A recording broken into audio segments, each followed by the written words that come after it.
name is Lloyd.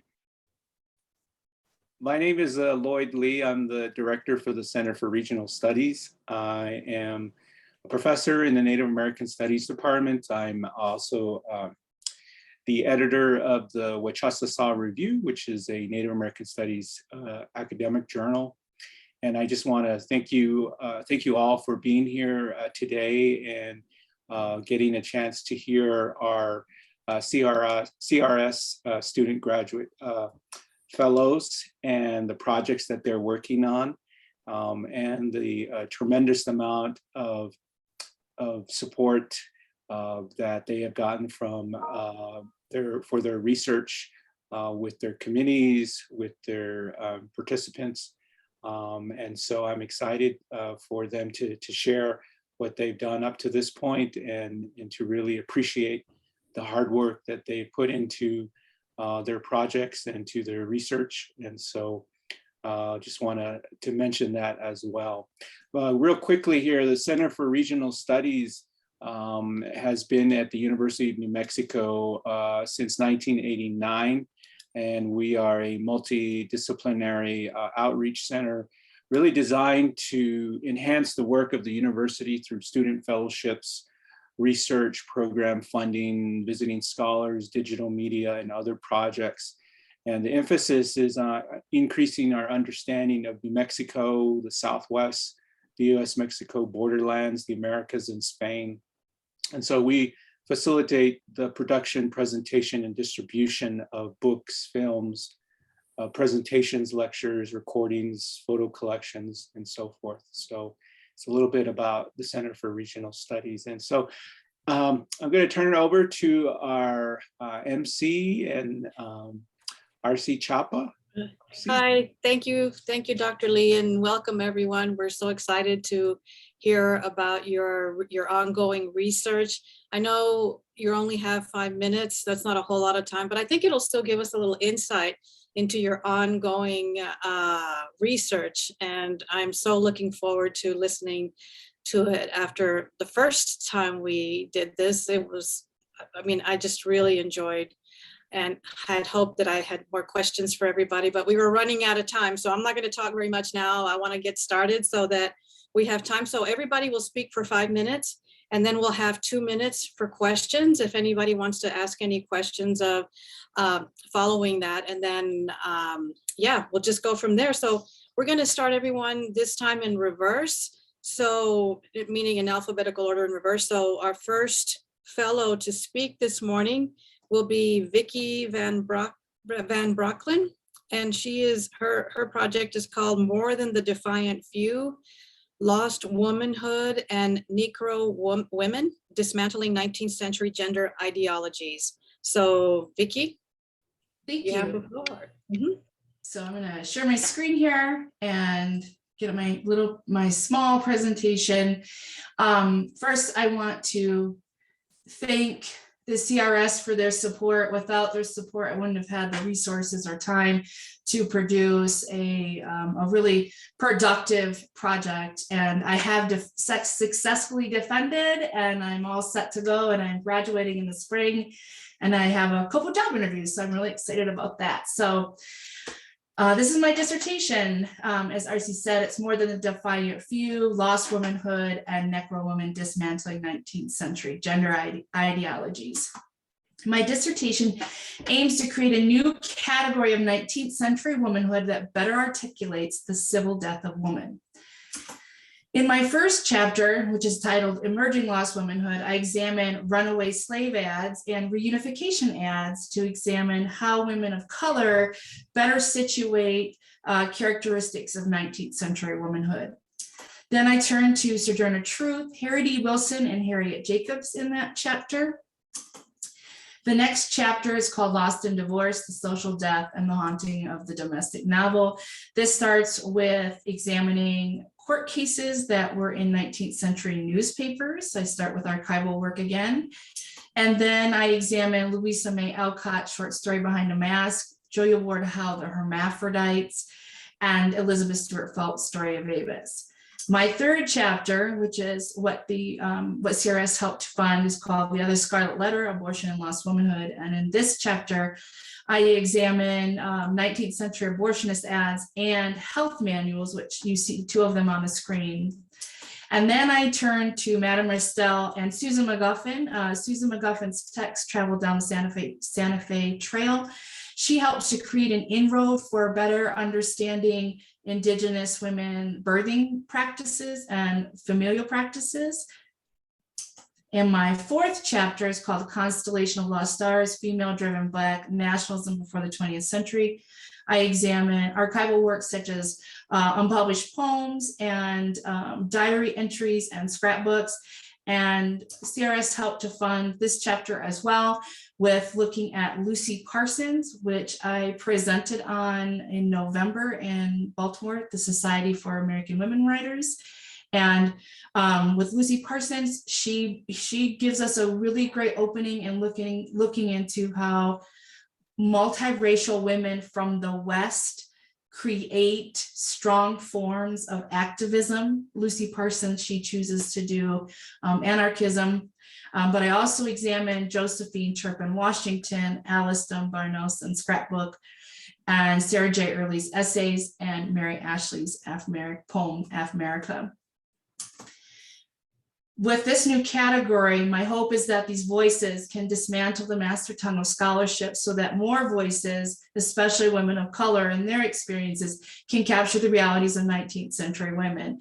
Lost Womanhood normalizes authors like Lucy Parsons and Susan McGuffin who interrogate true womanhood in a patriarchal society that requires women to reproduce an oppressed status. And my hope is that now that I've defended, I'm going to turn this into a manuscript and publish it, and then focus on primarily women of the West, including going down into South and Central America to see how Lost Woman operates down there as well. Thank you. Thank you very much, Vicki. Does anybody have any questions?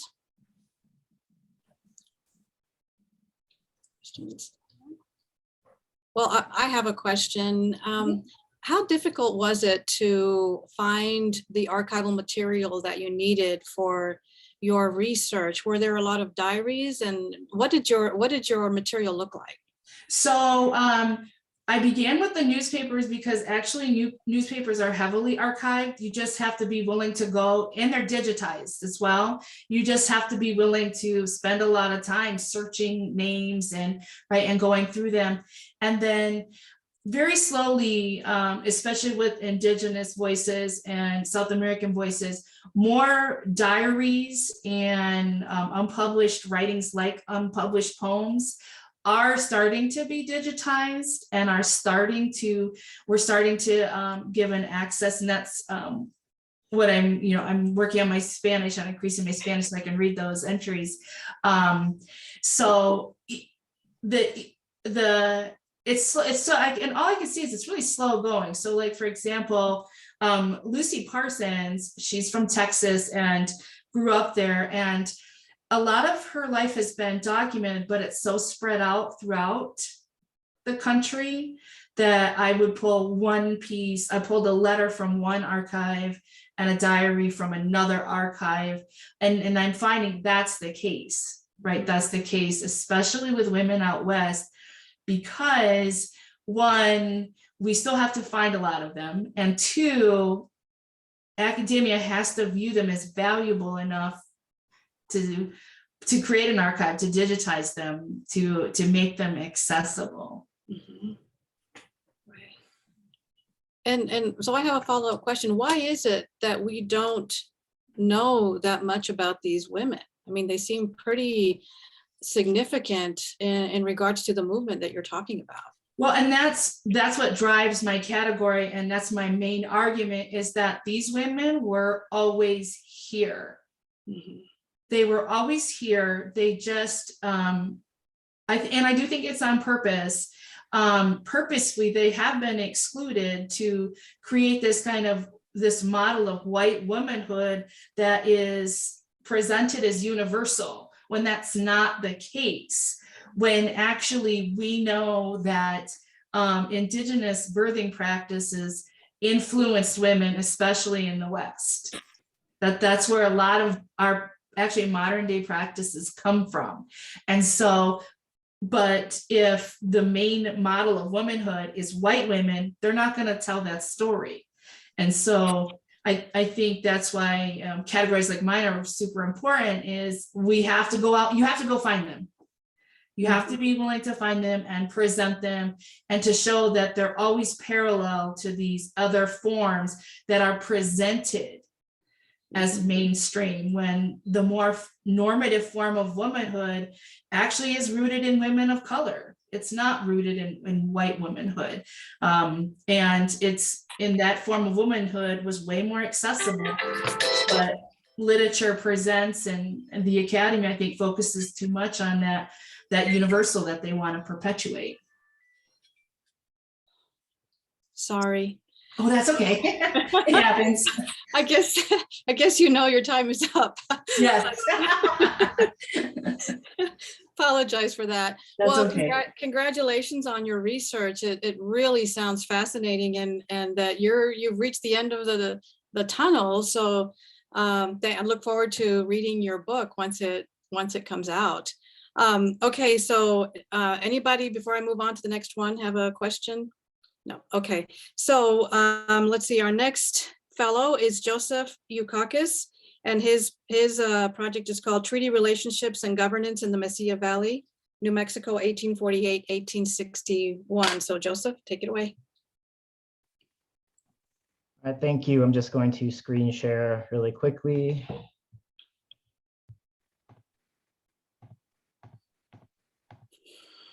Go. All right. Yeah, thank you so much. My name is Joe Eukakis. I'm a PhD candidate in the history department here. So this title more reflects kind of what I've zeroed in on this past semester, but I decided to kind of broaden this presentation to kind of give an overview of the dissertation, because it still has a lot of moving parts at this point. So yeah, my dissertation looks at Pueblo and Apache communities in and around El Paso del Norte, which is present day El Paso, Ciudad Juarez area, from the turn of the 18th century, just after the Pueblo Revolt. And it explores how relationships between those peoples morphed following a mass migration into the Mesilla Valley in the first half of the 19th century. So that's the kind of basic flow of the dissertation. These groups represent a dichotomy that began with the Spanish and carried into the US period. So we have Christianized or Hispanicized Indians on one side, and then independent or wild Indians on the other. So, very problematic terms. That's how they're coming up in the literature.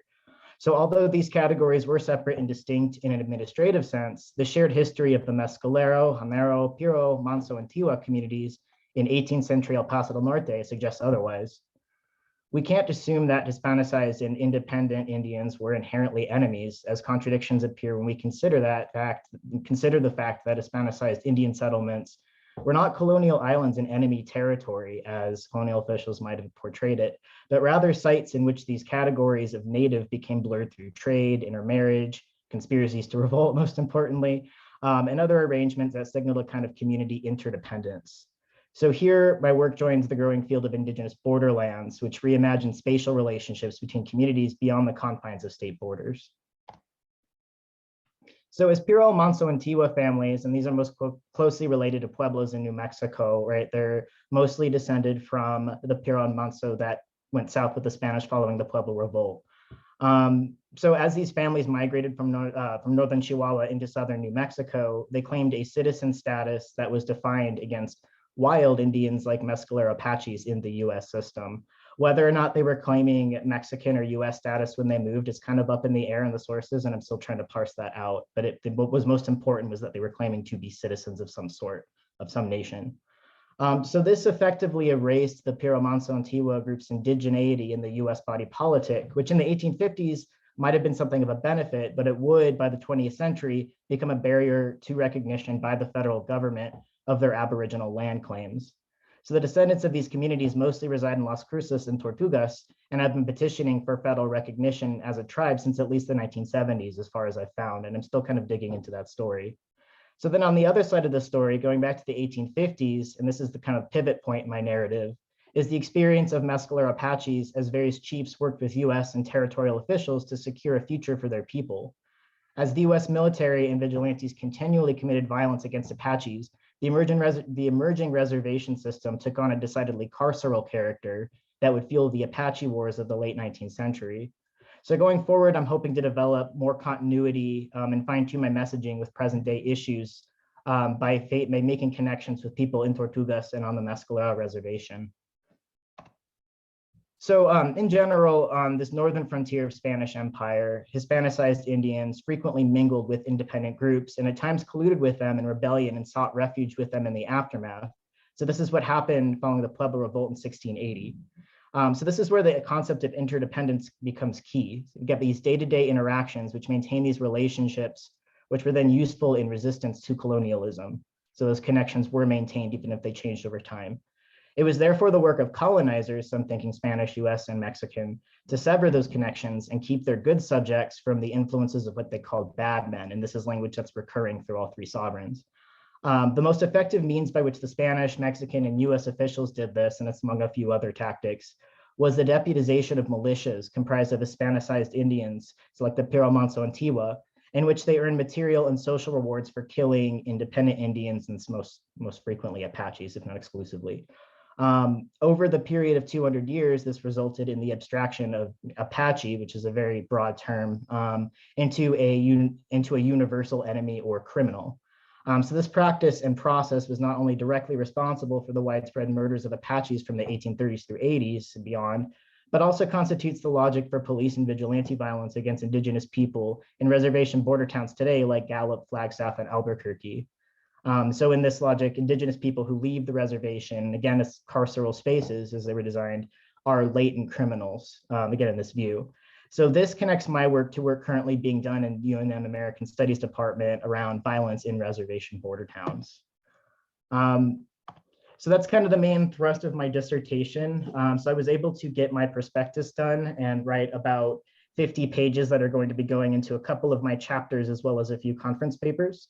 So I'd really like to thank the Center for Regional Studies for like the time and resources to be able to accomplish this. Thanks, everybody. Thank you, Joe. Does anybody have any questions?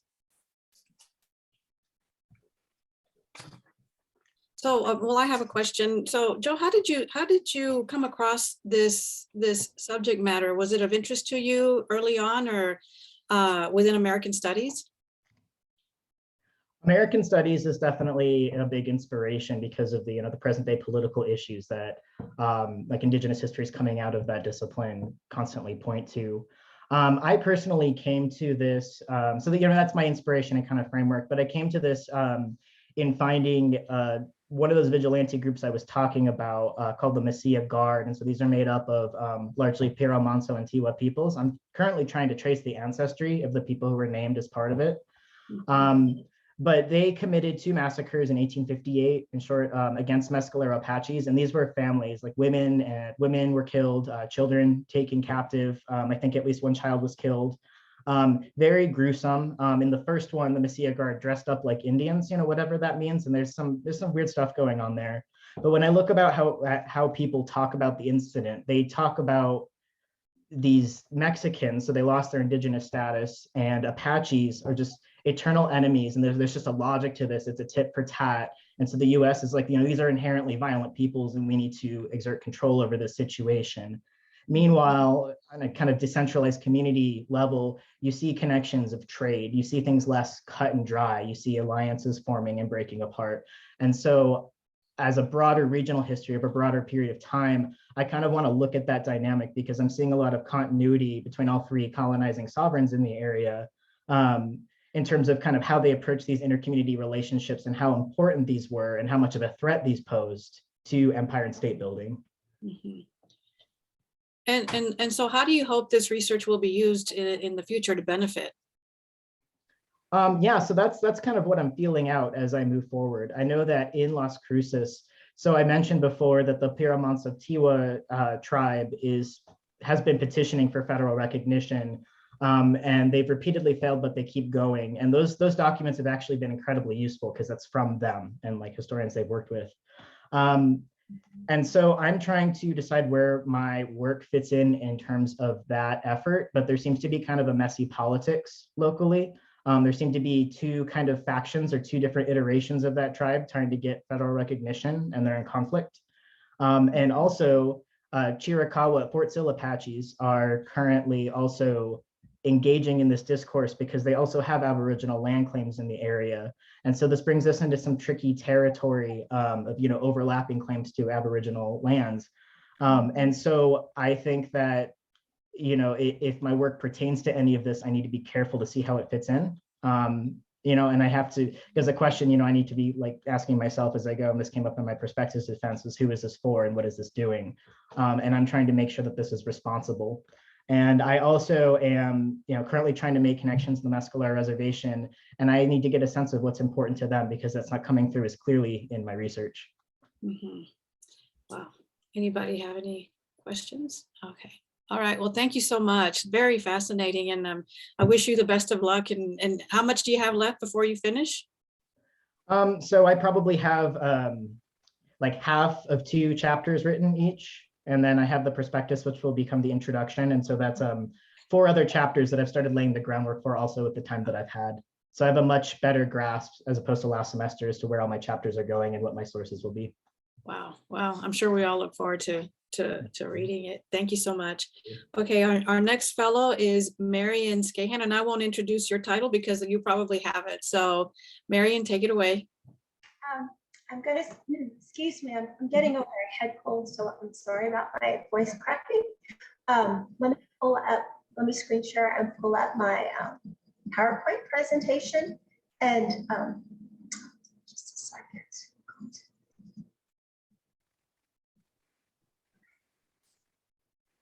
I'm sorry, I know how to do this. I don't know why I'm having a hard time finding my slideshow.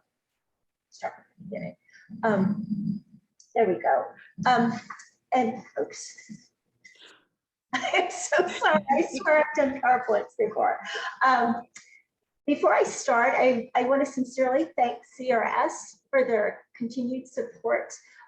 Without the funding from CRS, I would not have been able to devote so much time to the analysis and writing of the dissertation, which I am right in the middle of. I should say middle. I am finishing up my last chapter as we speak. I am hoping for a summer, if not an early fall dissertation defense. And my talk title and my dissertation title is called You Can't Teach Kids from a Book, Language Revival and Education and Revival on the Hickory Apache Nation. My research was supported by the Hickory Apache tribe, and I worked in direct communication with the Hickory Culture Committee and the Elders Council. I did receive approval from the Hickory Apache Nation and the Tribal Council to do my research.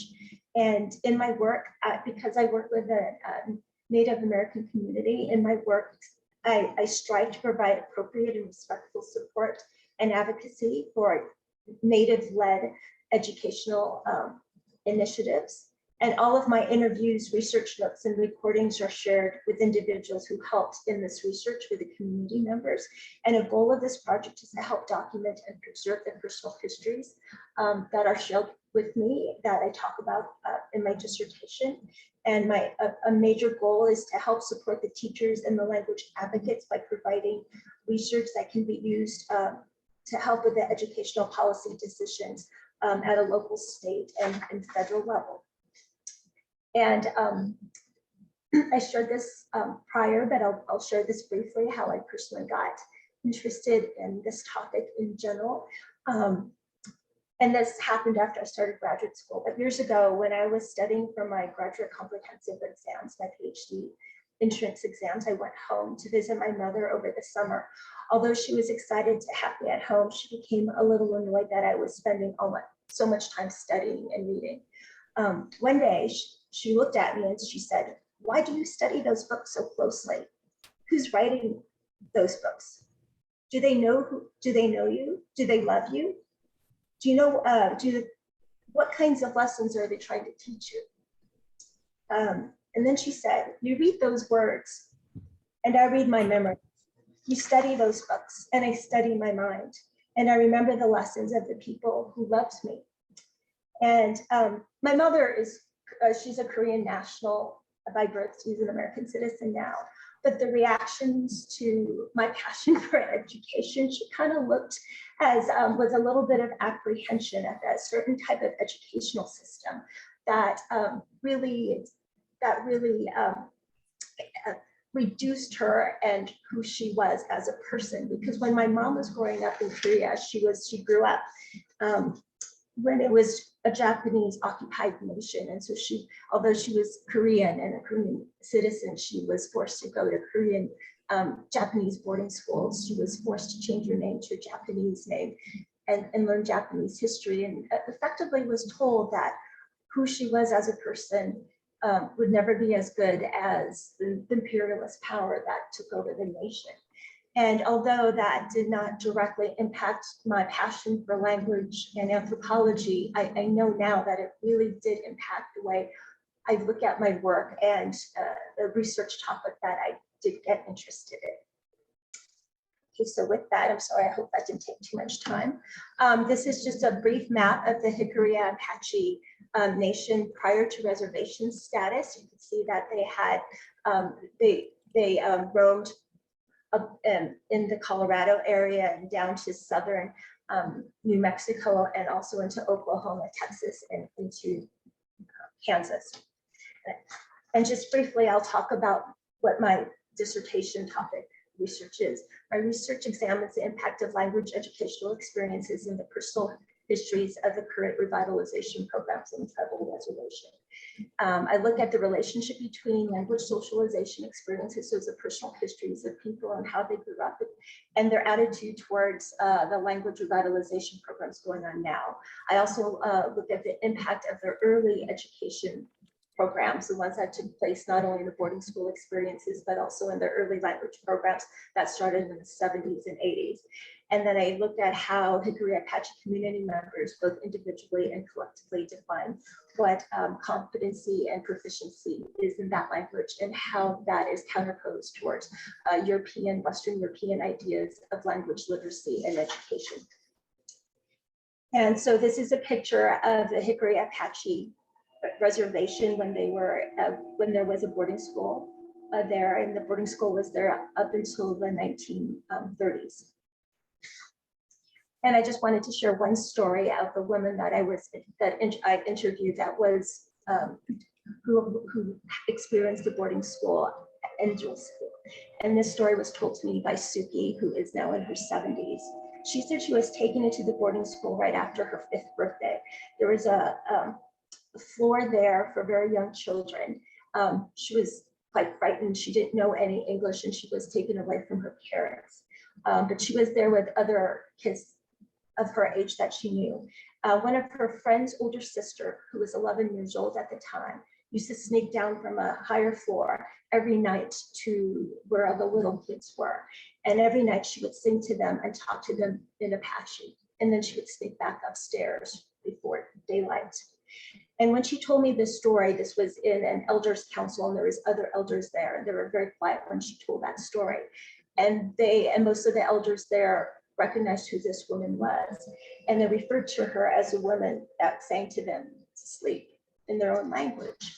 And so with my dissertation, I strive to see how these personal histories are really characterize and impact what we know about the language policies that took place, not only with the boarding school experiences, but with the public schools and the language programs. And how now, with all of this personal history, how language advocates are then redefining what they want with their language programs and their own rights to speak their language and teach it the way that they choose.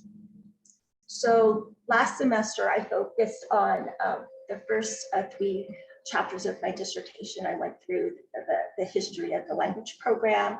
I looked at some of the earlier language histories like I just spoke about. And this semester really focused on some of the really exciting work that's being done on the reservation today. And one of the groups that is leading some of the language work and actually cultural work, I will call it cultural work, is in the Gunmidi Institute. And there are a group of elders, tribal elders, who are not language teachers, but they are, some of them, but they have they not are only fluent speakers, they are experts in their own culture. And we have been working with them. My dissertation advisor, Dr. Melissa Axelrod from the linguistics department, and I have been working with them to look at some Hickory Apache texts that were taken in the 1920s. Much of these stories were taken under duress, and they are reappropriating these stories and retranslating these stories and to make them available to their own community and to reanimate them with the cultural knowledge that was never documented in the first place. And in some ways, it's kind of a full circle of them re-owning some of the knowledge that was taken from them and it was exposed to a larger community. So here, this is one of the stories that we worked on together. It's called The Monster Fish. To the left of the screen is how it looked when Pliny Earl Garter took this down in 1911.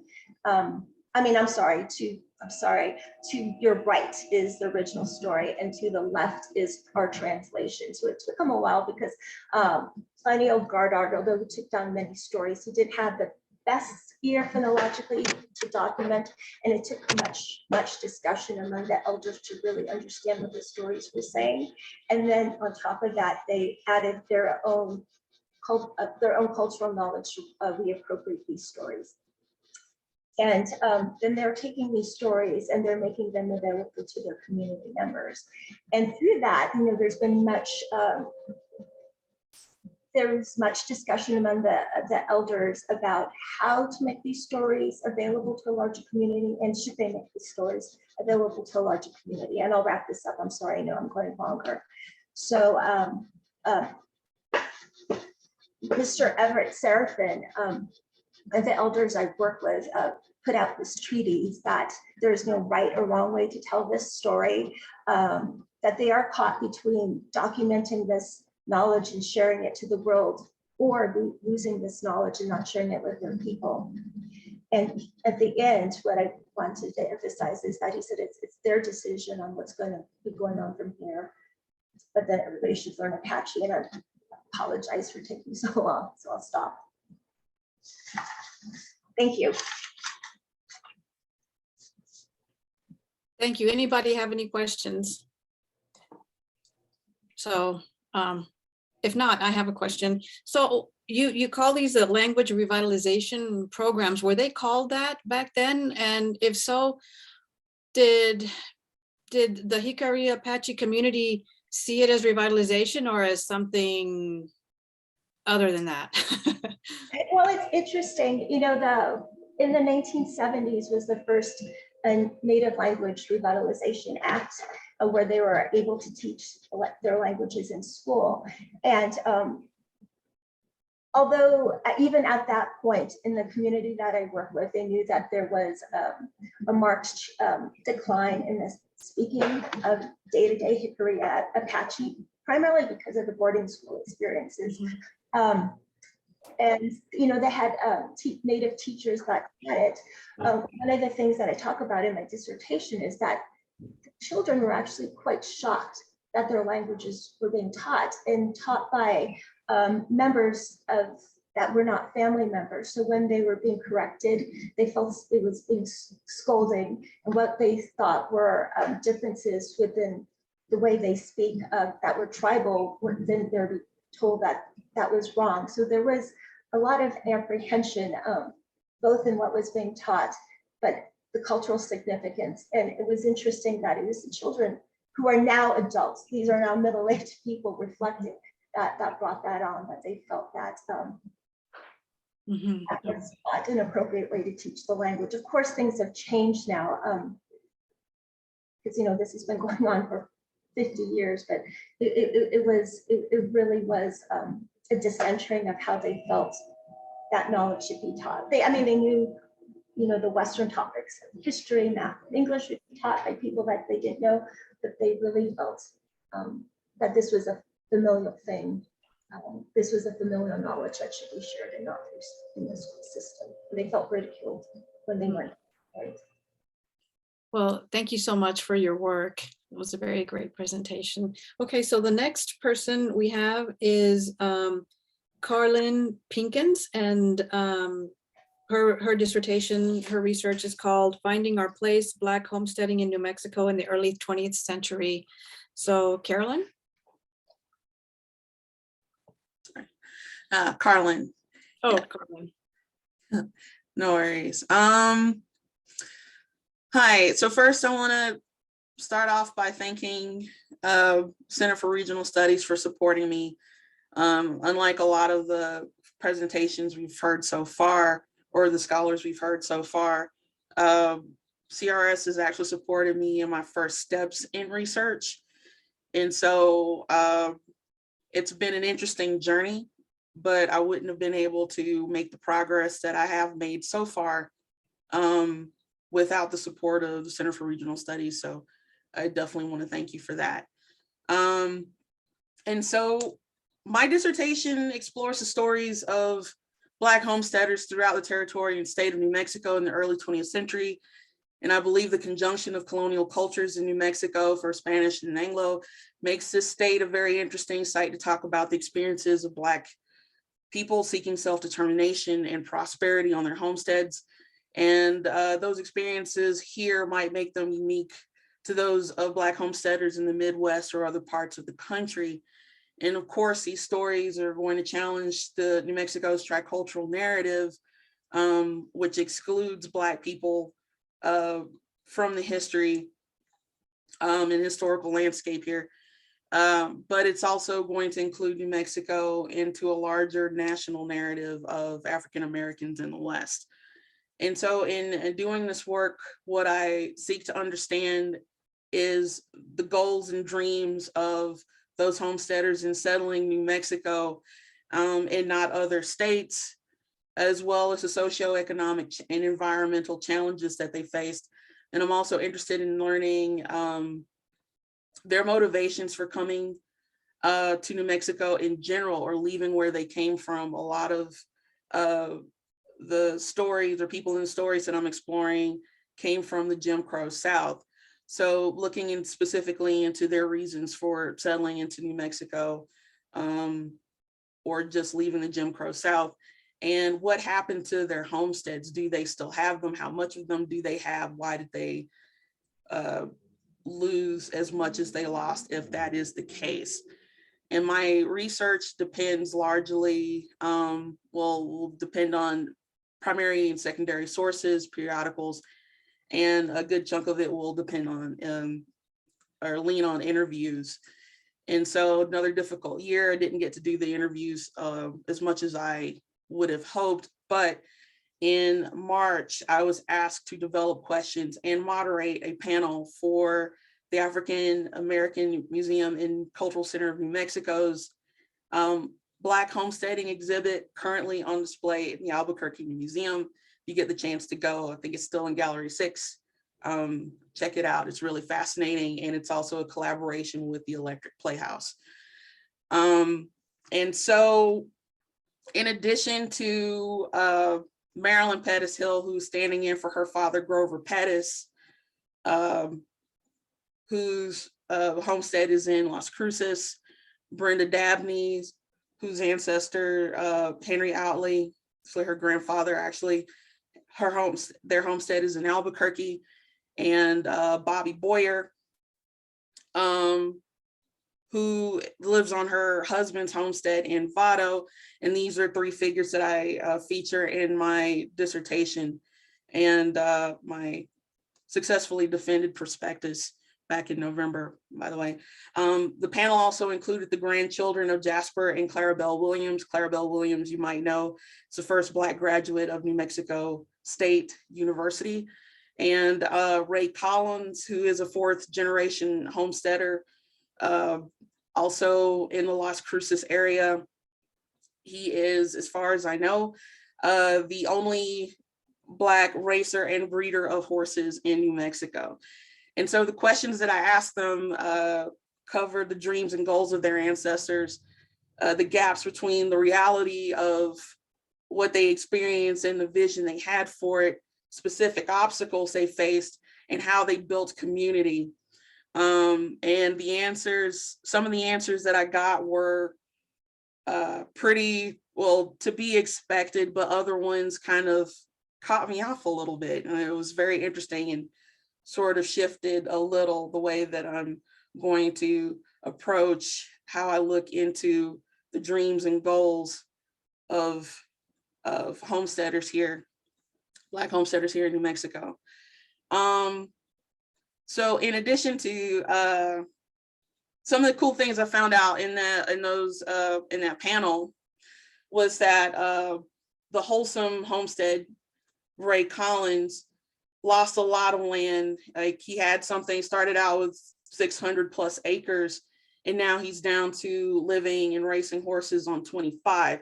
A lot of that land was lost for easements, Highway 70, and NASA actually moved in next door to his land as well.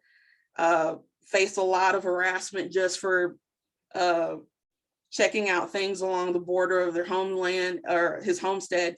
And he reports they even poisoned some of the groundwater nearby. And so he lost a lot of that. They lost a lot of that land, having no say in it to all of these outside forces.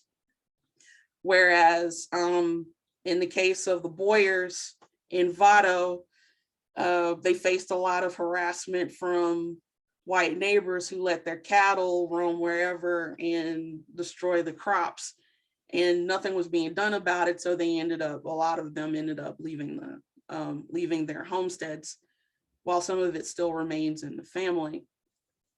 I also found some primary and secondary sources that I hadn't seen before. The East End edition, where Henry Outley, Brenda Dabney's grandfather, part of his 160 acres here in Albuquerque. I thought it would encompass the entirety of the 160 acres, but it was only just 140 acres, bounded by Lomas and Constitution, north and south, in Pennsylvania, Wyoming, east and west. And Henry Outley was actually part of the Fraternal Aid Society, a group of successful Black businessmen in Albuquerque, which also included Dr. James Lewis, who owned 120 acres in the same homestead, 120 acres in the same area.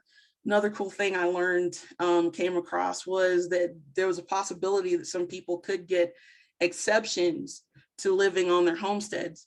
One of the requirements of homesteading, a lot of the homestead acts, is that someone had to be present living on the land continuously for 5 years. And apparently Dr. James Lewis, being a successful doctor, one of the first Black doctors in Albuquerque, somehow attained an exemption from living on his homestead. And so finding documentation for that, or if that was a common thing or not a common thing, how often did it happen, will be another goal I have for my future research. But anyway, Virginia Ballou, Brenda Dabney's mom, was able to build 31 homes on the land she got or inherited from Henry Outley between 1955 and 1980s. And some of her land was repossessed for reasons she didn't know. But she was also put in a position, because she wasn't able to, through racism, get loans or support for building homes for Black families. She was forced to sell some of that land to fund that endeavor. And she also had to use a Black contractor from Phoenix, Arizona, J.S. Jones, to do that. Also, I found that Henry Outley did not deed her an entire 160 acres. He didn't have the money to achieve his dreams. And so he sold or gave away to other Black families some of his land. And the source that I read also said that he possibly deeded parts of his homestead to the children living in the East End as well. So discovering why these different reasons Black homesteaders are have their land diminished, how they have to fund the projects for their dreams is interesting, and definitely a topic, one of many, I'm interested in exploring as my research journey goes on. So thank you. Thank you, Carlin. Anybody have any questions? So I have a question. You talk about your research focuses on their goals and dreams for Black homesteading, and you know, getting a little bit more specific, what were their goals and dreams? Did they want to farm? Did they want to grow food? Were they ranchers? I mean, what was their day-to-day like? And did they find New Mexico? Well, you've kind of touched on that it wasn't that welcoming, but I mean, a little more information about that. Well, their main goal and dream was to have self-determination and prosperity for themselves and for their children, and that manifests in with each story in a different way. So Blackdom, which I didn't talk about in this introduction, was specifically founded to be a community of Black people who wanted education, who wanted to build wealth for their families. The Pettis family homestead, interesting story behind that. The original owner of the homestead, Robert Anderson Pettis, had a vision of water underneath the land. 30 years later, after he gets his patent, he uses a divining rod with his son to find that land, and then the water, or to find the water underneath the land, and that water is used in a water utility that they build and have to fund themselves. And that generated a good bit of wealth for the family. And then other homesteaders like George Holsom just wanted land to farm on, to pass down from generation to generation. And his descendant, Ray Collins, is raising horses on that land. And so that dream is being realized as well. What I found also interesting is that the children of Jasper and Clarabelle Williams, even though they got this land and most of that land is still in their family, none of their kids stayed on their land. They went to Chicago and founded the first multi-discipline medical clinic. They all became doctors and founded this clinic in Chicago. It's the first of its kind, serving Black patients. And so the dreams and goals of homesteaders, Black homesteaders in the stories that I'm encountering are all different. They take different shapes over generations. Yeah. Wow, thank you so much for your research and your contribution. I'm really looking forward to reading more about Black homesteaders in New Mexico. Wonderful. Anybody have any questions before I move on? Okay, so our next fellow is Rosalia Pacheco. Rosalia?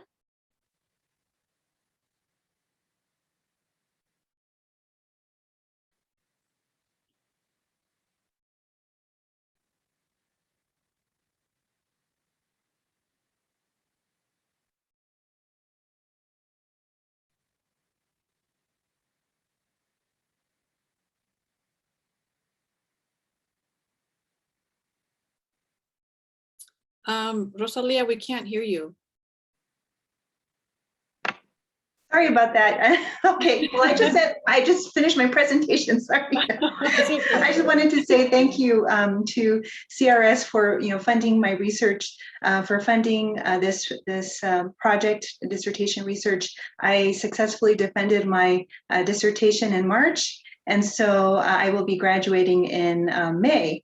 So my dissertation is Issues in Equity for Culturally and Linguistically Diverse Students with Complex Support Needs. a comparative analysis of district level data. So I focus again, as you see in the visual, about or on students who are culturally and linguistically diverse, but also with severe disabilities. The purpose of my study was to examine aspects of educational equity in relation to identification of students as English learners, their access to Title III services, and then the instructional settings in which they're educated. My first research question focused on identification and enrollment for students with autism, developmental delay, intellectual disability, multiple disabilities, and traumatic brain injury. Also access to different educational settings and Title III services, which are language services or English language services within the schools. And then also access to different educational settings based on student characteristics. So those intersectional characteristics that may cause layers of educational inequity. So I've used discrete and intersectionality as discrete as my theoretical framework, along with intersectionality to understand the experiences within the schools, some of the inequities within the social institutions and processes of power. My research design was quantitative. I used descriptive statistics, comparative statistical analysis, mainly with cross-tabulation and Pearson chi-squared statistical test for association. So this was a preliminary study to investigate through comparative analysis which will be built, or which is the foundation rather for further research and that I will pursue. The data set demographics were from 2018-2019 school year, and I used K-12 disaggregated student level data from a large school district in southwestern United States, which was approximately 80,027 students, which in the school district there were 17% roughly English learners. Students with disabilities comprised of 18%, and there were 51% were male, about 48 female. And the race and ethnicity breakdown for the school district was 64% Hispanic, and which was the highest population. And then the languages spoken, 77% English, and the next language that was most spoken was Spanish at 19%. 69% of the students received free lunch and reduced lunch. So I'll go through my results by research question. First, I focused on identification and enrollment. In this research, I found that the results suggested that students identified with ID and MD were less likely to be identified as English learners as compared to other learners, as compared to students without disabilities and students with other disabilities. I also found that students identified with ASD were more likely, and DD, ID, MD, and TBI, had parents who were more likely to opt out of Title III services. So it was, this was really startling to me. This finding does align with past research, but it was startling to find that the numbers were so significant, especially for some groups of students who are oftentimes identified as having more complex support needs, and that their parents were not accepting English language services.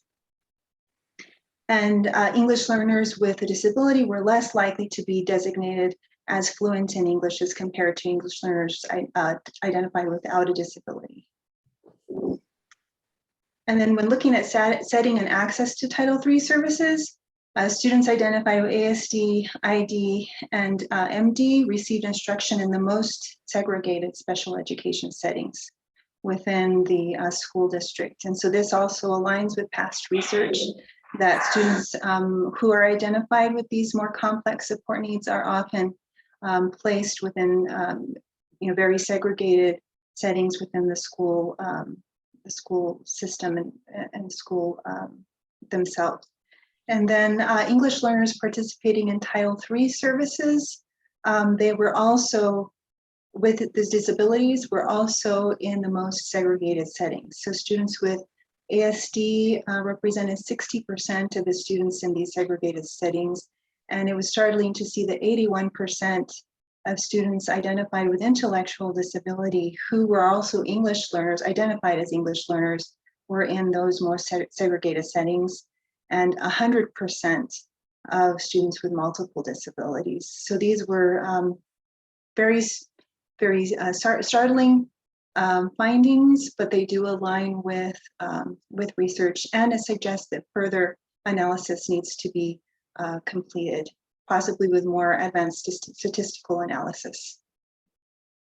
And research question 3 looked at the relationships between the student characteristics. So I also looked at gender. So 30% of males there were 30% male students who had a higher likelihood than females to be educated in the most restrictive settings.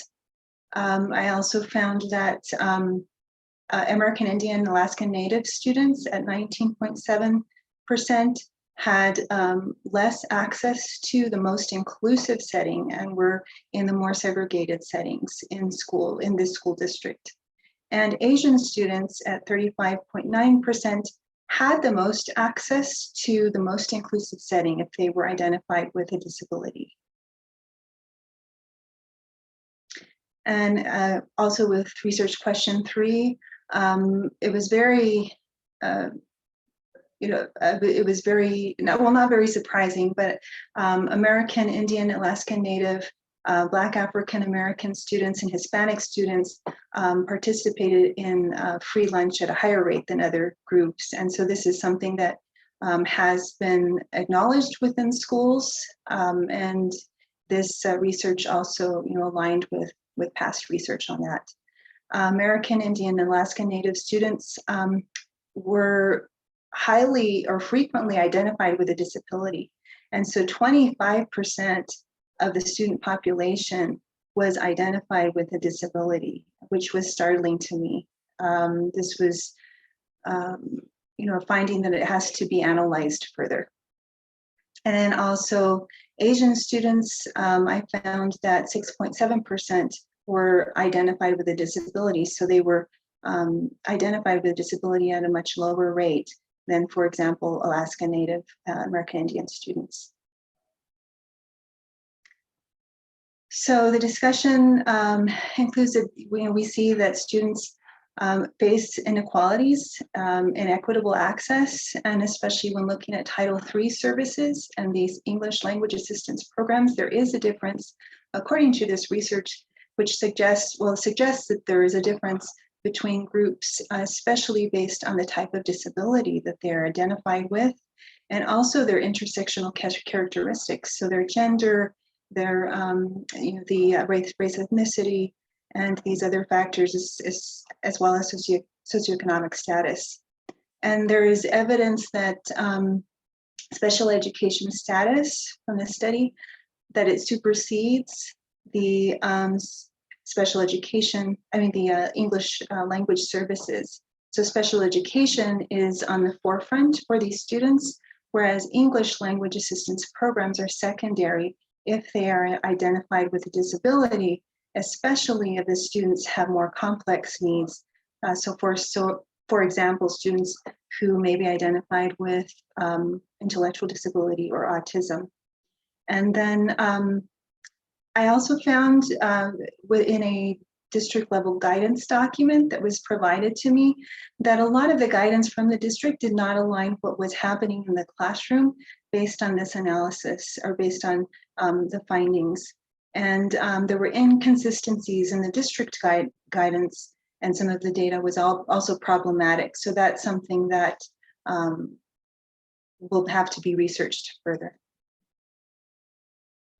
And these findings align with past research not only in the Southwest, but nationally within the United States, that special education services often for students who with complex support needs supersede Title III services. However, these services are required by law, and so students may not have access to these services which are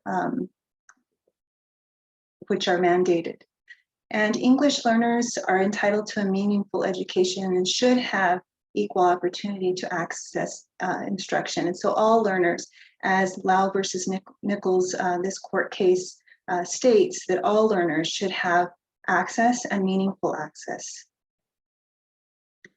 Also, looking at settings, many students who are often fall within the group of students who have more complex support needs were educated in the most segregated settings, as suggested by these findings, but also past research has also found that.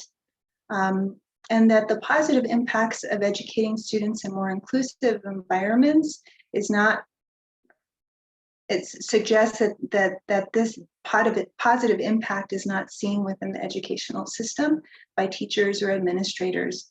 And so students are not receiving access to more inclusive environments where they may have more experience with language and with learning English in an environment where they have access to their typically developing peers. And families of students who are culturally and linguistically diverse should be informed about the legal requirements. And so, as I mentioned, it was really troubling that students with certain disabilities had parents who were more likely to opt out of these services. And so it calls a question as to why. Are they being encouraged to do this? And so further analysis would be helpful to understand that. Limitations of this study were that I planned on using language usage survey data to more closely look at identification in that process, but the data that I received was problematic. There was a lot of missing data. I also received data from WIDA Access, which is the language proficiency assessment that is used in the state. And there were discrepancies in that data as well. So I could not use that due to missing data. So further research is warranted in this area as well to fully understand identification for these students. And then the information was not included for, as to understanding where and whom Title III services were provided. So if they were in inclusive settings, were they provided by a TESOL endorsed teacher who was providing this assistance? And so implications are that clear guidance in school districts may be needed so that schools can have clear parameters with which to serve the students. Public education departments need to scrutinize district level data because there were a lot of inconsistencies in the data.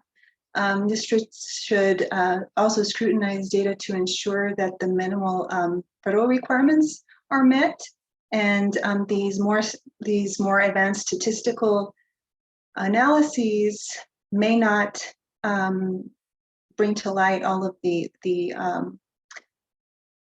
the messiness, I guess, that is happening within the schools and covers it up in some way. So that's why I chose to do a cross-tabulation analysis rather than something like multiple regression. And then I discussed that district level reform needs to happen, the IEP process and the way that parents are included and the way that they are given the information has to happen. Family members and students again, need to be included. Administrators should in some way confront issues such as bias and racism and how that also plays into identification for English language assistance in more segregated setting placements. And I mentioned already some of the future research that should happen based on the data that I received and past research. And so from this research, I will hopefully turn it into a couple of journal articles. I had a journal article, well, I was second author in an article this last year that was published in RSPD, Research and Practice for Persons with Severe Disabilities, and another one that is in process. And hopefully I will be able to follow up with this research and then do further research. But it would not have happened if I hadn't had the support from CRS. So thank you so much. I was able to focus this past year on my research, go into it fully, and to successfully defend my proposal, request data, and complete the analysis. Thank you. Thank you, Rosalia. It's interesting that the word disability is used to describe an English learner. Am I correct? Is that how define disability? No. No. Oh, okay. No.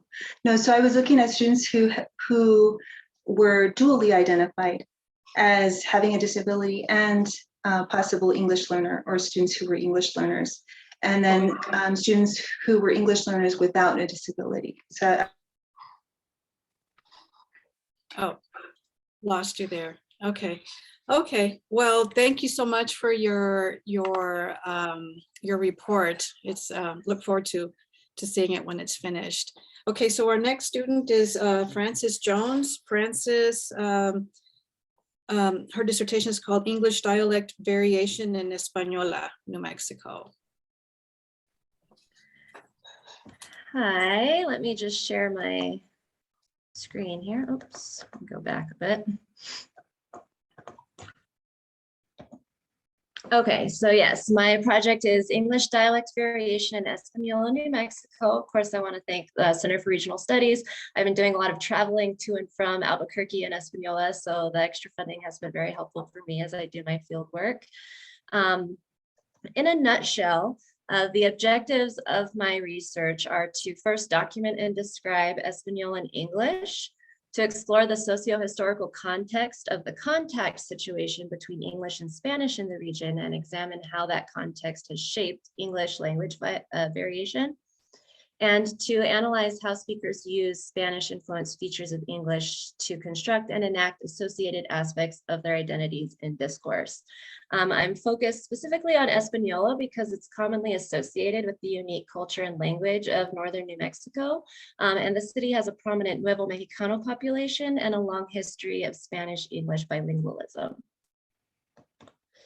So this past year, I've been focused primarily on building an archive of Española and English. So I've been audio recording, transcribing, and annotating English language use by people from Española. And I've been doing that by having kind of open-ended casual conversations with Españolans. So far, I have 7 of those conversations in the archive.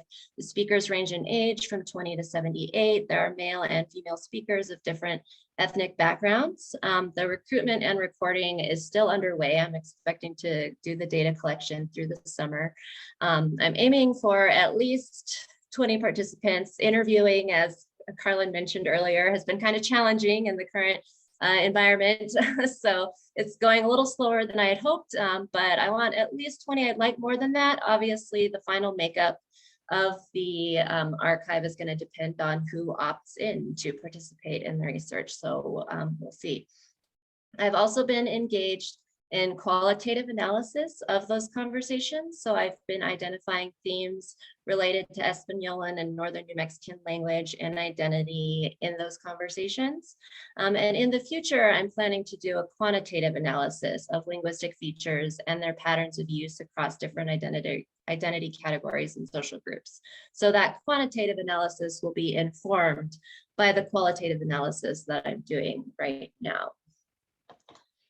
So obviously I can't go over, I don't have time to go over all the interesting stuff that's coming up in my interviews, but I want to hit some of the highlights. So as far as Español and English, 100% of the people I've talked to so far have said that Español and English is different than English spoken in other places. So they've noticed that there is a distinct dialect there.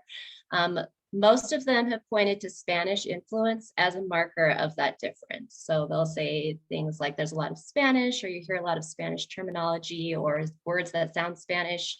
And so that comes up a lot. Speakers have also pointed to the use of certain terms, like one that has come up a couple times is get down from the car, that people have pointed out. Another one is the use of the word all in an intensifying function. So when you say everything's all good or all bad. So a few speakers have pointed to that as something that they see as being distinctive about Espanol and English.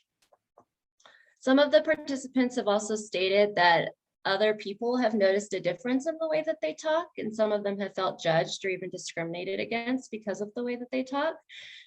So for instance, one of the people that I talked to mentioned that he was taking a college course, and when he answered a question, other people in the class commented on his English and said that he was talking like a cholo. Another person said that someone pointed out that she speaks weird. And so far, I've only spoken to one Anglo from Española, and he mentioned that people always thought he was Hispanic because of the way that he talked, that he had a distinctive accent that made people think that he had Hispanic heritage. Another interesting topic that has come up is ethnicity. So when asked about Españolan culture, most of the participants have said that Españolan culture is associated with certain ethnic groups, and mostly pointing to the large Hispanic population in the city. There's especially this common theme of distinguishing between people who identify as Spanish, Hispanic, or Nuevo Mexicano, and people who identify as Mexican or Mexicano. So the speakers have suggested that these groups are different and sometimes in conflict. So they've shared their insights and their experiences with these groups conflicting with each other in some ways, not always, right? But they have noted that that's something that comes up a lot.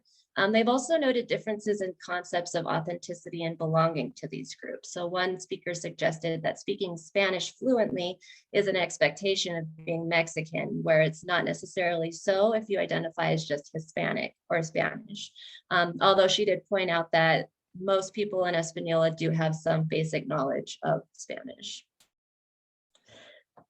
So to wrap it up, I just want to point out kind of the significance of this research. So Spanish-English language contact in American communities has been the focus of a lot of different studies, but the situation in northern New Mexico hasn't really been explored using contemporary methods in dialectology.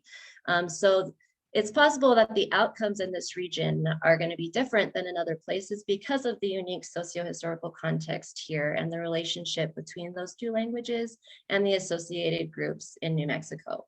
Additionally, most research on dialect variation in northern New Mexico is focused on Spanish. And while obviously Spanish is hugely culturally important in the region, this study highlights the relevance of English language variation as it pertains to questions of northern New Mexican culture and identity. A lot of people do speak English in New Mexico, so it's worth exploring and kind of provides a new perspective about language and culture within the state. And finally, the completed archive itself is an important product of this research because it constitutes a record of Espanol and English that can then be explored in a variety of different ways. The goal is to make this archive available to other researchers who are interested in language in New Mexico, so that anyone who's interested in not just language, but the history, culture, or identity of New Mexicans might find this archive valuable. And that's about it.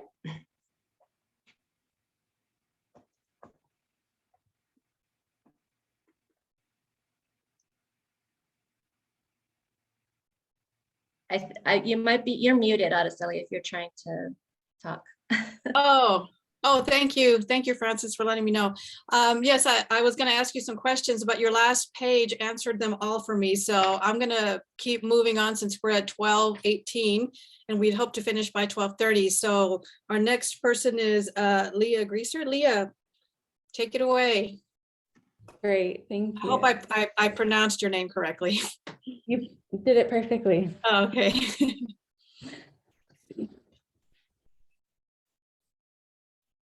All right. Well, yes, I also want to thank CRS so much for the report. It's brought way more depth to my work than I could have found otherwise. I'll be presenting my thesis in May, so my research is all mostly completed, but much of my design work is still in progress. My thesis project explores the potential for the equitable revitalization of local wheat production in the fertile alluvial basins of the upper Rio Mora in northern New Mexico. The valley was and still is a sacred indigenous passageway for the many tribes traveling between the Great Plains and the Rio Grande Valley. In the early 19th century, expansion of Hispano settlement developed into the eastern slopes of the Sangre de Cristo Mountains established land management strategies developed by Spanish and regional traditions of repartimiento, or the sharing of commonly held resources. So here is a map that I'm currently working on. It's about 3 feet by 5 feet. So I'm making some really big hand-drawn maps for the final project. And it's meant to show the way that suertes, or these long lot fields, mirror the topography and utilize water. And then Mora also has some really interesting trans-basin diversion. So they take water that would have gone to the Rio Grande, and instead it goes into the Canadian River and onto the Mississippi. Let's see. So by the mid-1800s, nearby US territorial endeavors for westward expansion required supplies, which initiated a major transition in the Mora Valley economy and ecology. The high production from the intermingling of overlapping and often conflicting land management ideologies and regimes made Mora the breadbasket of New Mexico, evidenced by innumerable molinos and 7 mercantile grist mills. My work proposes the restoration of the St. Vrain mill to its initial use and emergent strategies for grain production on neighboring fields.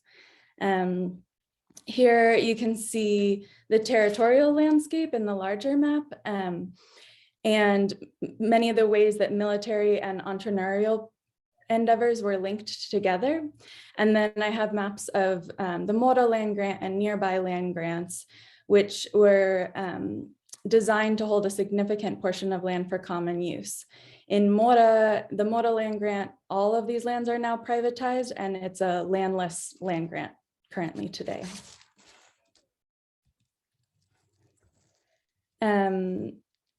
So this is an archive that I created of photos of wheat production in Mora at around the turn of the 20th century primarily. And I compiled this because I think a lot of people don't know how prominent wheat production was. Yeah. We're not seeing the, we're still on the very first slide. Huh. Thanks for interrupting me. Sorry about that. I'm not sure. Oh, it says it's paused. I don't know how to unpause it. Maybe stop share and then share again. Okay.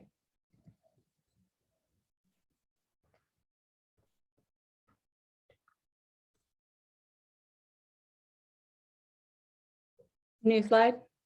Yes. Okay. All right. So here shows the kind of outlay of entrepreneurial and military endeavors in the area, really connected to the Louisiana Purchase and this westward expansion. And then over here we have land grants. So the Mora land grant, which was massive and is now landless. Let's see. Can we see a new slide? Okay. So yeah, this is an archive of history of wheat production in northern New Mexico, the turn of the 20th century. And I put it together to explain. I think most people haven't seen just how prominent wheat was.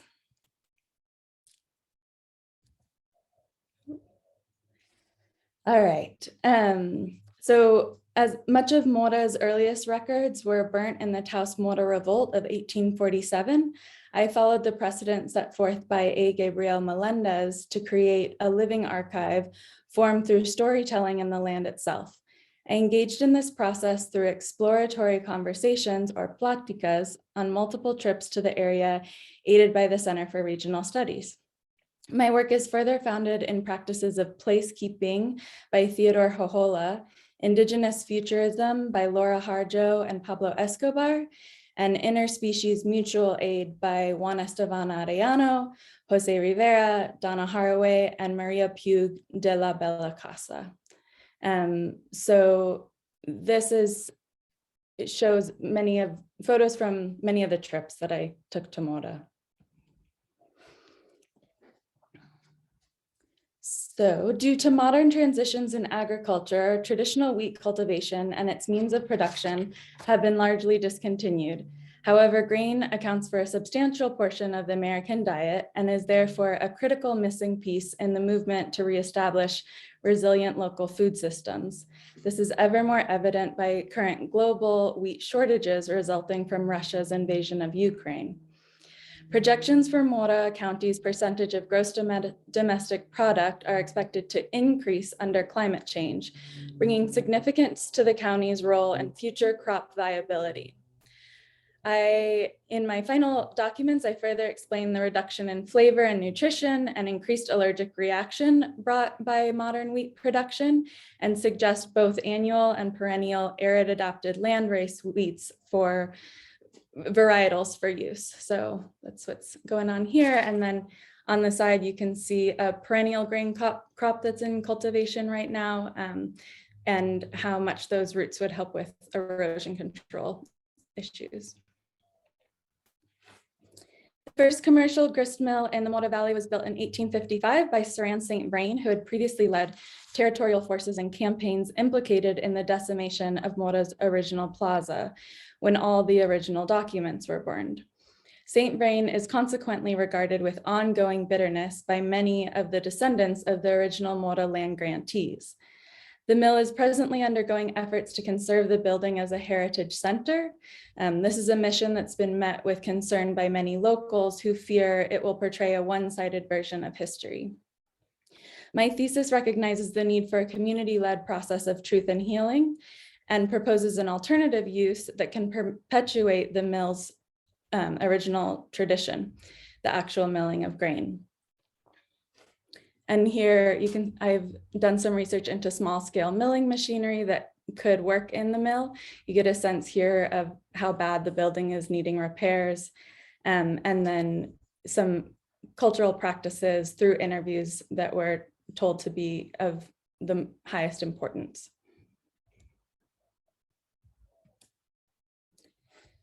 So additionally, I'm working on plans to transition fields into wheat cultivation through an agroecological approach, centering soil restoration and the creation of wildlife habitat.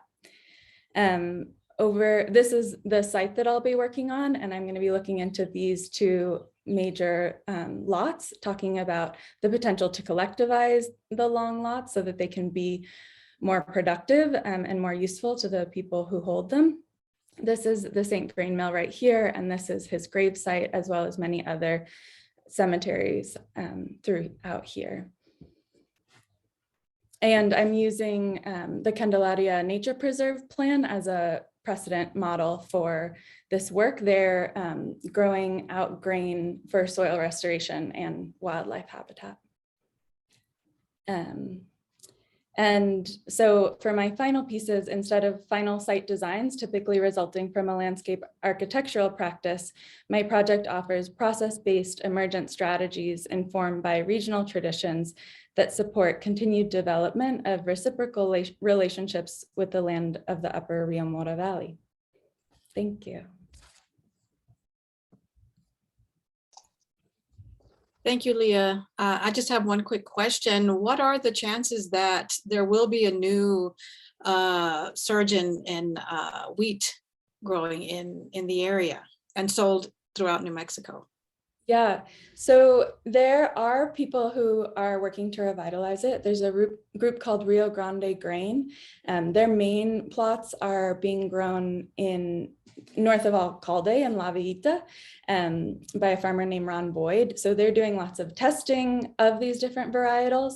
And then there's a man named Daniel Hutchinson in Cuesta, who's growing on a much larger scale and has his own milling machinery, as well pre-existing mill in Socorro. So I think as more and more people start doing it and there's more information about how to transition fields, most people are growing different kinds of animal fodder, hay and alfalfa. So looking at how we can transition those soils into soils that'll be healthier for wheat production, and then also increased grants and opportunities to help funding for that transition. I think it's really possible, but it takes, more build. Right. And these will be organic endeavors? Hopefully, yeah. Okay, Yeah. all right. Well, so our next fellow is Joseph Gonzalez. Joseph?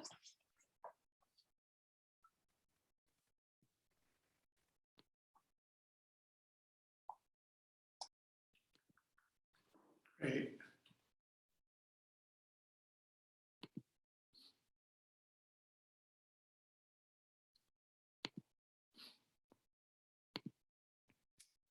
Thank you.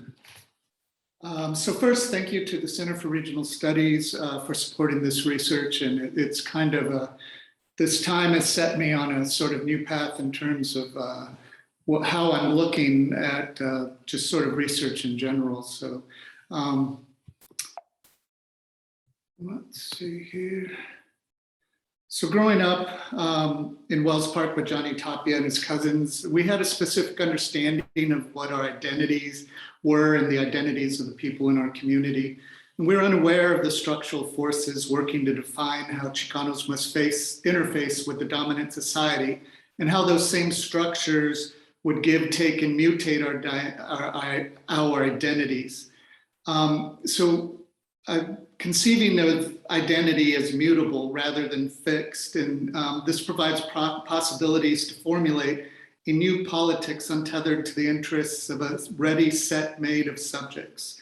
Identity then can become a performance or even a fantasy in which we are capable of renegotiating which roles we accept and those we refuse to play in any given circumstance, relationship, or interaction.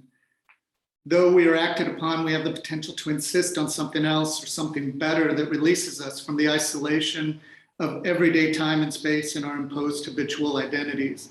It is within these negotiations where cultures collide and come into conflict that I vet a boxing match between two not so different local heroes, and how that match created a local folklore reflecting the contested identities and the political, economic, and class struggles broadly experienced by Nuevo Mexicanas. This project examines the enduring cultural significance of the 1997 World Championship boxing match between Albuquerque natives Johnny Tapia and Danny Romero. The examination of this important sporting event provides a lens to interrogate the distinct racialization of Nuevo Mexicano communities into the categories of Mexican/Chicano versus Hispanic or Spanish. The boxing match also offers an instance to critique the way the media management at potential host venues and the boxing community at large portray Nuevo Mexicano boxing fans as potential threats requiring heightened policing. I rely on evidence collected from newspapers, published reports, interviews, film, close readings of poetry, and memories to supplement the fight as a case study. I weave autoethnography and testimonio into Anzaldua's Autohistoria to analyze the memory work of the project. The imbrication of these similar yet distinct methodologies create possibilities to reconcile contradictions, work through gaps, and account for states of flux. Memory performance, or the act of remembering, becomes a process of renegotiating our roles and our relationships and our habitual identities. Critical engagement with memory alongside traditional academic archives opens paths to decolonial knowledge production. And my retelling here is a story formed in a land of ghosts who tether the past to the present and shape and limit future possibilities. So this is a story of the aesthetic auras of performances that remain long after their end. And it is the story of an anti-hero who does not possess all the features required to construct a hero, and who, in spite of his own ghost, rose to the top of the boxing world multiple times. So according to Carlos Rey Perez, the anti-hero has unusual features. He is a disturber of the current order, and most of the times he is an agitator. While the traditional model of the hero is praised and applauded, the anti-hero contests the presuppositions socially accepted.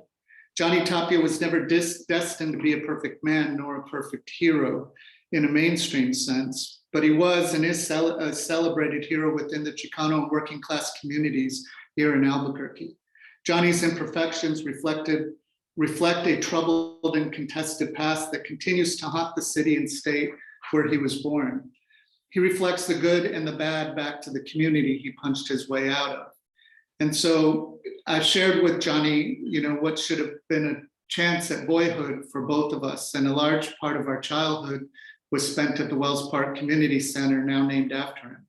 And tucked into the corner of that gym when we were kids was a large gymnastic pit and springboard where we would congregate on the mat to practice back handsprings. And Johnny was the first in our group to land that backflip successfully.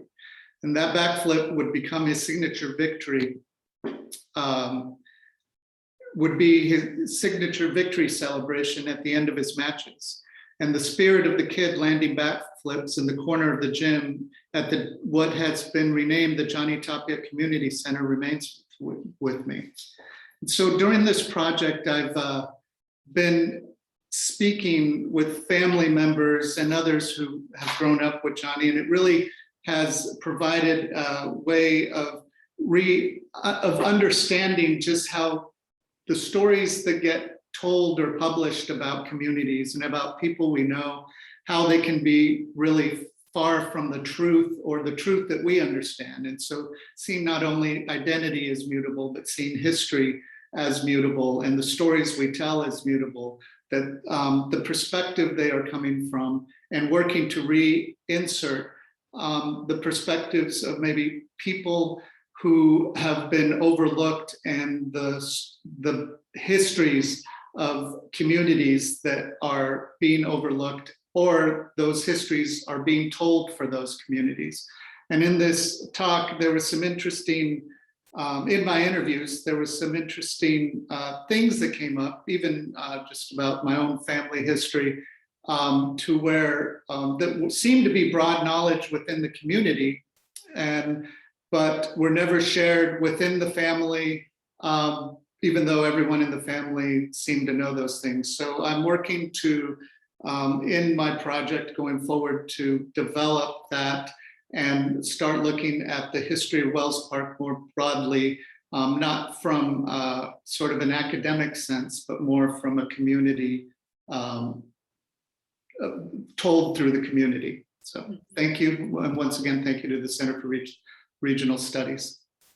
Thank you, Joseph. And I'm not going to have any questions because in the interest of time, we are already at 12:37. So I'm going to go ahead and move on to our next person. Fellow is, I'm sorry, I'm going to mispronounce his name, Suraj. Yeah. I'll let you. Thank you. Let me see. Oh, it's not showing right now.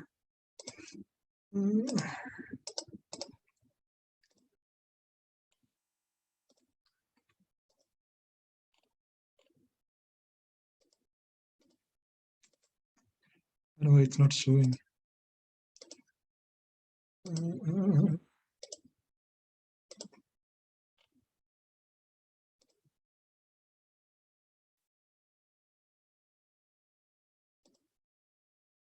Can you see my screen? Okay. All right. So, thank you, Center for Regional Studies, for this generous support. So my study is about the distributional effects of exposure to CFOs. So CFOs stand for concentrated animal feeding operations, and I'm doing it as a case study of large dairies in New Mexico. So this project started with my nitrogen budget assessment as a part of my research requirement paper. I performed this assessment of New Mexican dairy farms and then found that there are a couple of hotspot regions where there were like more nitrogen being produced than that could be assimilated. So that led me to this question about like how is this pollution or the externalities affecting the population. And there's been like a lot of research that consider that CFOs are really efficient in the production, but they also pollute the environment and affect the land uses. So is that affecting the people of color and low-income communities in a non-equitable way? So I wanted to look into that, and why also like the potential of pollution from these CFOs is a lot more than that of the cities. Like a farm with 300,000 cow has more, like produces more nitrogen than a city of 12 million population, which is like New York and LA combined. So why New Mexico? So New Mexico has the largest dairy herd in the US. So their average size of dairy farms is the largest in the US. And also it is really especially clustered in these 5 southeastern counties. And there's been a huge growth in the dairy farms since the 1990s. And also it is a minority majority state. So the environmental justice dynamics could be different in here. So these are my motivations going into this research. And so in this map, you can see the distribution of dairy farms throughout New Mexico, the white and green dots and the red dots.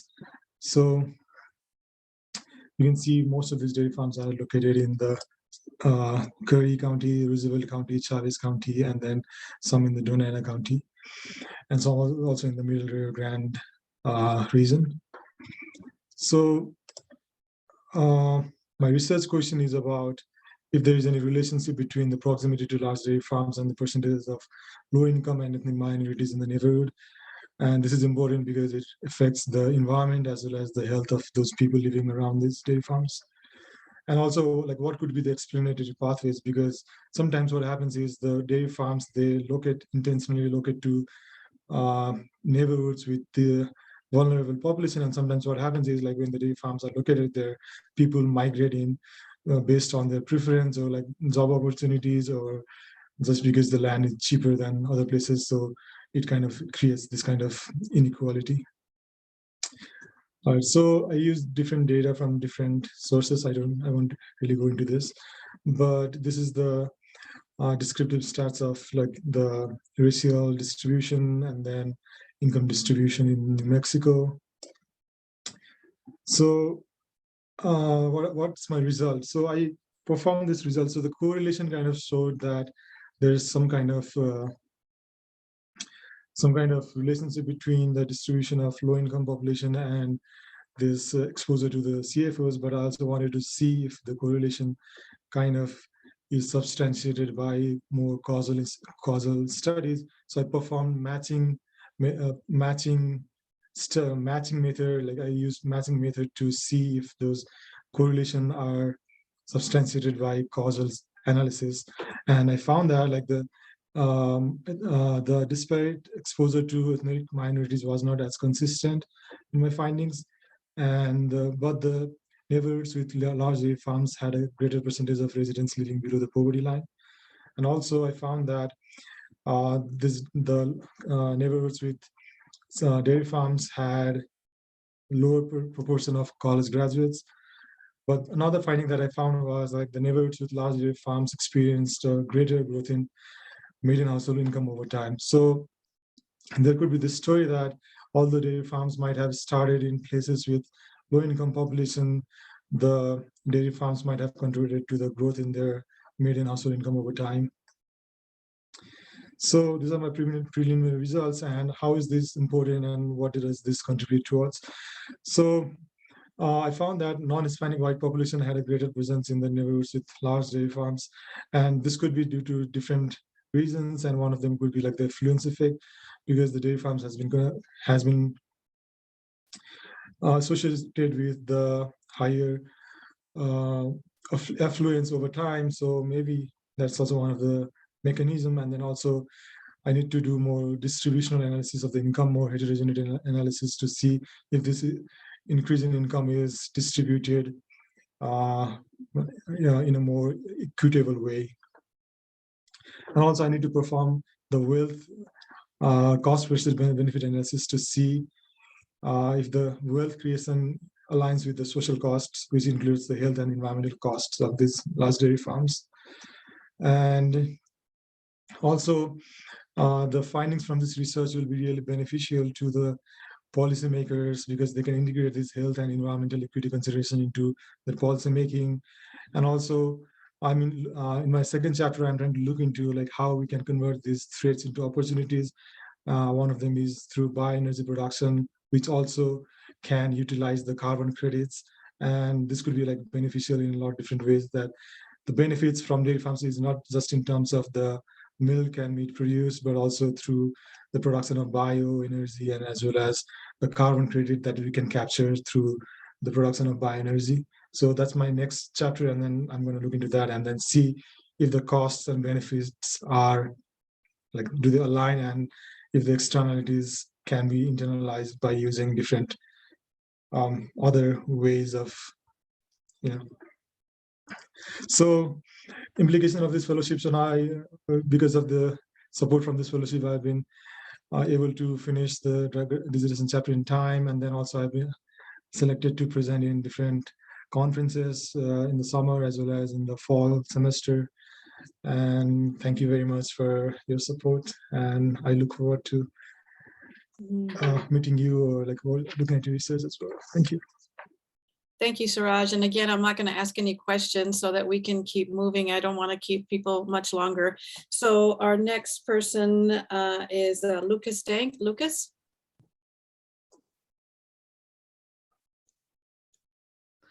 Hi, everyone. I will just put my presentation ready. I'm going to share screen. Oh, gosh. Okay. Can everyone see it? Mm-hmm. Okay, well, again, as all the other presenters said, thank you very much for this year of support. I was really helpful for progressing with the corpus. So my project was creating a corpus of Navajo narratives. And what I did is to digitally annotate morpheme and word level. Sorry. Sorry, my mouse is crazy. I annotated morphemes and words in across narratives. I need to get rid of this mouse, sorry. Okay. Again. Oh, gosh. Okay. So I did a digital morpheme and word level annotation of Navajo narratives, and I actually reached my current goal, which was 7,000 words and 6 narratives. And these include text, translation, lexicon, and a grammatical sketch. As you can see here, the words are analyzed into components, and the narrative that I used were from the 50s and transcribed by Young and Morgan, and from spoken speech, and they depict stories of quotidian life, real events, which are unlike the Indian life readers that were distributed across other Indian nations back in the day. So it's also of historical value because that depicts something that was new back, or novel back in the time. And as of today, the narratives are public domain in the United States. And what I did this past year was to gloss 3 texts of the book, To Travel at Round Rock, and it contains, those 3 texts are different versions narrated by different authors of the same event.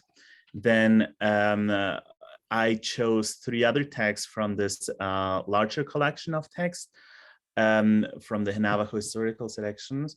And so those depict very different topics, like mythological, also own experiences, but also historical events. I use Fieldwork Language Explorer.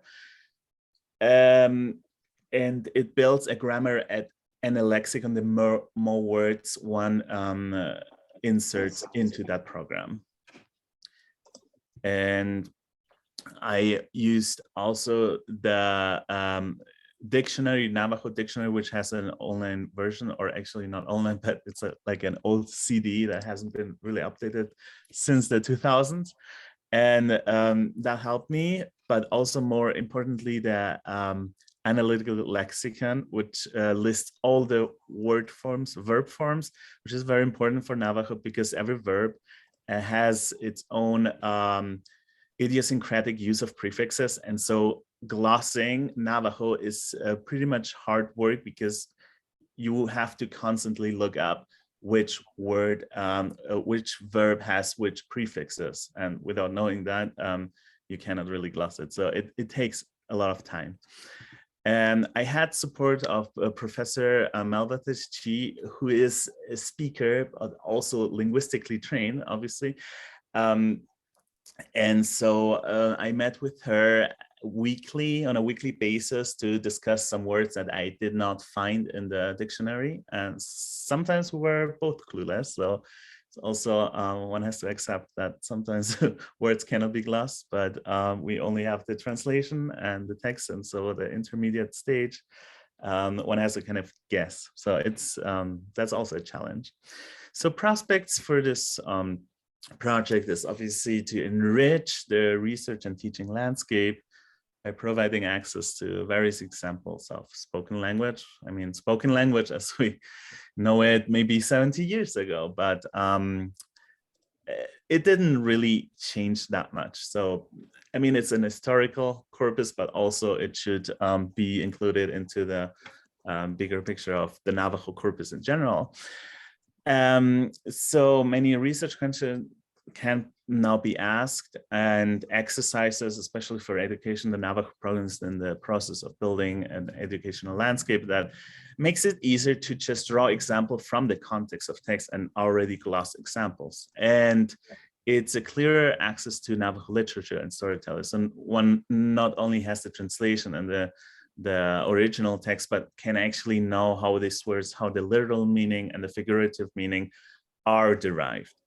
And I did upload the corpus to the language depot. The problem is one has to make an account there and download the program Flex that I'm working with. And I would like to make it more accessible, to build a website where one can more accessible read the corpus and use it. So that's still in the plannings. And the good thing is that this database allows further computational uses for Navajo and Native American languages in general that is still needed. So that is my project. Thank you very much for this wonderful year of support.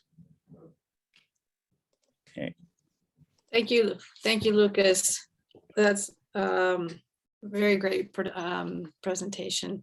Okay, so that is our last fellow, and so I am going to now ask Dr. Lee to close up our presentation today. Thank you, RC. Thank you, everyone, for sharing the research or the dissertation or thesis that you've been working on. Some of you have completed it, so congratulations. It was wonderful. I'm really excited to read all of the completions of the work. Thank you so much for being here today. Everyone be well and safe. Have a good weekend, and we'll see you.